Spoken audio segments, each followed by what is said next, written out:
Good evening, I'm Chip Digglesworth. News coming out of the Carolinas today as Honda has decided to cease manufacturing of their mowers. Now, they are still going to continue in the power sports and equipment market, but this has shocked investors who are now calling their families and telling them to put away their cats. We may have to sell the pets. More on this story coming up, so stay with us. Chip Digglesworth, Action 5 News.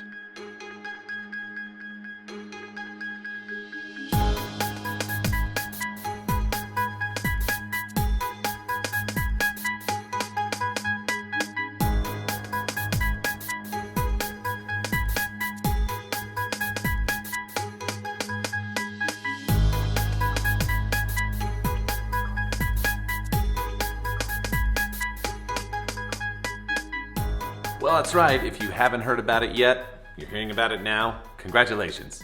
There was a press release just recently at the Equip Expo that Honda is getting out of the lawnmower business. Oh my gosh, for a lot of you that might not come as a shock. Maybe there's not a lot of Honda people out here. For me, I had a Honda mower years and years ago, and it lasted so long. It was actually given away. I bet it's still running out there. They just made a great mower. Well, apparently, that's not enough anymore. I'm kind of imagining this in a little bit of a different way. I think the headline should read something like, Honda to consumers, buy a robo-mower, because now you can have more fun on the weekend. Here's what they're gonna be focusing on.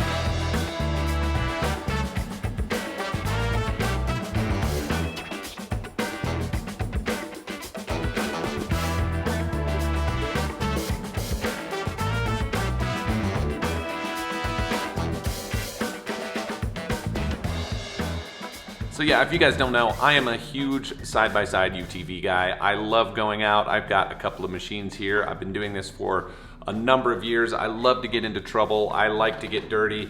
And it's not like lawn mowing cuts into my side-by-side off-roading time, but it's interesting to see where they are going in the marketplace. The Honda Talon is actually a pretty killer machine.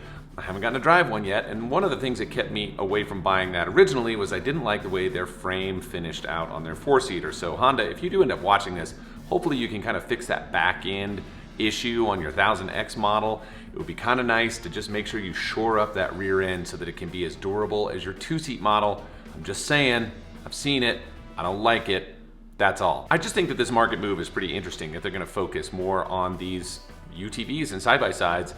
But they're not getting rid of all of their GX engine line because that is just a huge money maker. I mean, everybody uses Honda engines, they're everywhere, and so that's good. They're gonna continue to support that, continue to do water pumps and all that kind of thing. One of the questions I sort of ask myself is how much is this stemming from so many people going electric? And while they did have an electric mower, it just really wasn't getting any traction. That's not like a self-propelled joke or anything. Something that happened in 2021 is California sued Honda again for not meeting the strict emission standards. And maybe that just comes to a point where it doesn't matter anymore. Heck, that state is going nothing but battery and quiet operation here coming up in the next couple of years. So that could be a reason to exit the marketplace. I don't really know, but this is a pretty interesting move. Now, I will say this. If you don't own a side-by-side, and not everybody does, it is still a pretty small market segment. Consider it. It's too much fun. Now, I and my friends have way too much fun, and if you want to sort of check that out, I've mentioned this before, I do have a side-by-side adventure channel that was just put together this year with me and my buddies out there doing some crazy stuff. So if you want to follow along over there, jump on and check it out. Now, I saw some comments about this from different people online saying, hey, this is gonna be a problem, people are gonna get laid off and this and that. Likely not. There will be some people moved around, I'm sure, but with this UTV production, it is a pretty big operation. And I hope for all of you people who are down there in the Carolinas, your jobs are safe and you're gonna continue making and manufacturing these quality Honda products, because they really are, and getting them out to the market. It's just going to be a different way. Anyway, I just wanted to have a fun little twist on this piece of industry news, and who knows what's going to be changing between 2022 and 2023. Maybe we're going to see more of this. Maybe we're going to see more robo-mowers. There's definitely more autonomous stuff happening out there. There's definitely way more expansion in the battery. That just seems to be what's happening over and over and over. In fact, it kind of spread like wildfire. I'm sure these guys will figure it out. It's not like a gas engine hasn't ever caught on fire. Am I right? I'll talk to you guys real soon. See ya.